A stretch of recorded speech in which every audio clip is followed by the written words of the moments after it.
Ivan, kamusta na sa sitwasyon mo? Sa lugar mo, kamusta na? Ivan, Mayrina. Okay. Yes, Igan, nagbabalik tayo mula dito sa kanang bahagi sa tapat ng entablado ng Quirino Grandstand. Ito nakikita ninyo, ito na lamang ang espasyo na libre mula dito hanggang doon. Yun ang andas. Nakikita ninyo, napakaliit na lamang ng espasyo, nagko-close in na. Kumbaga, itong mga deboto. Itong bahaging ito, nakikita ninyo, punong-puno na po yan hanggang sa tapat mismo ng stage. Mula dito, hindi natin tanaw kung gaano kalayo pa yung abot ng mga tao.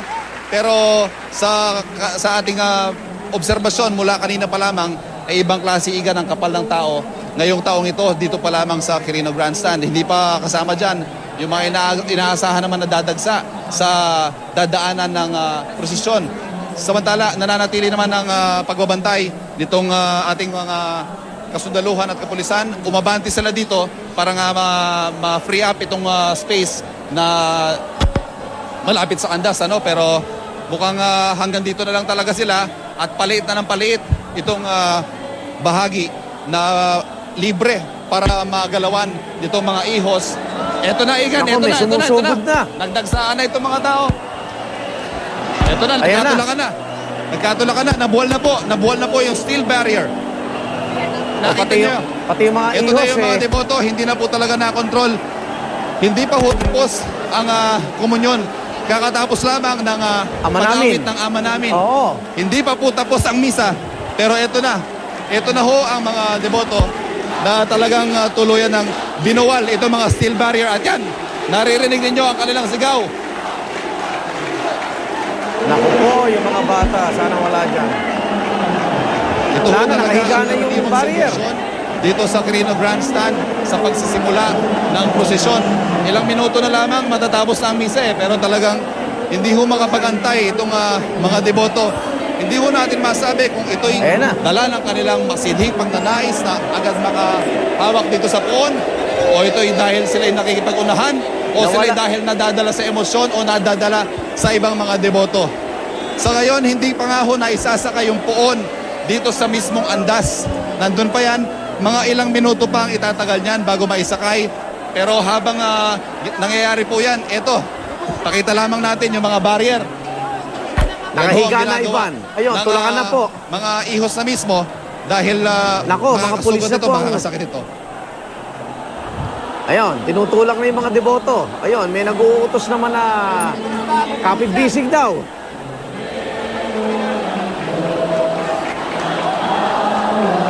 Ayan na. Igan, pasensya na, medyo maingay na dito. Hindi na tayo magkarinigan, nakikita nyo na ang sitwasyon. Mukhang umaawit na lang ng final hymn itong misa. At anumang oras mula ngayon ay magsisimula na itong prosesyon.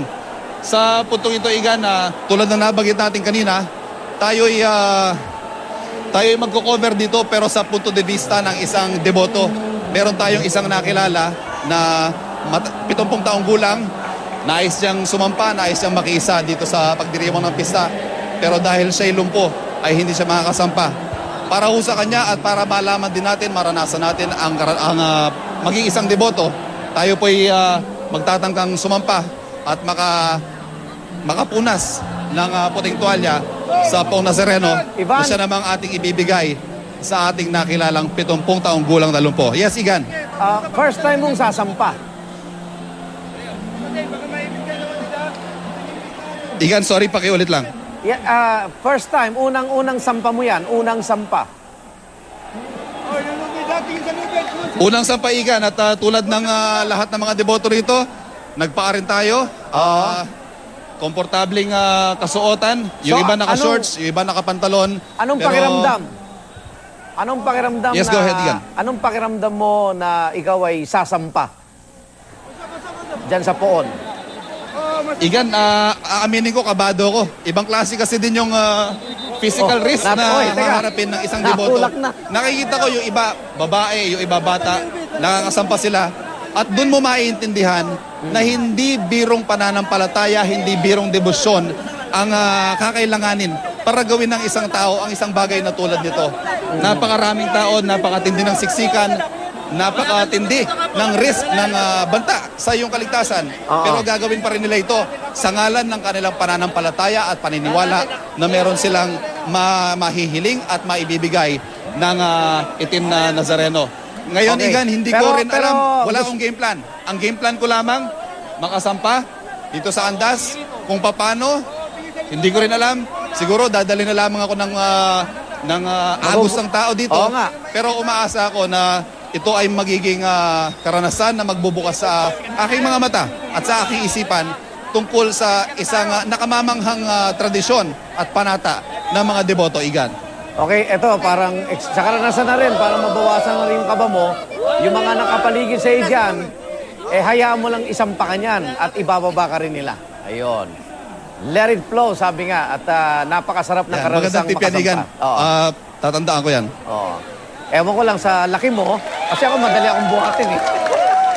Kaya good luck at abangan natin ang pagsampa po ni Ivan sa kauna-unang pagkakataon. Yung kaninang binabanggit niya po na espasyo sa pagitan ng paglalagyan po ng poon at dun sa barrier, nawala na po yun. At nakita natin, nakahalo na ho si Ivan doon sa mga tao.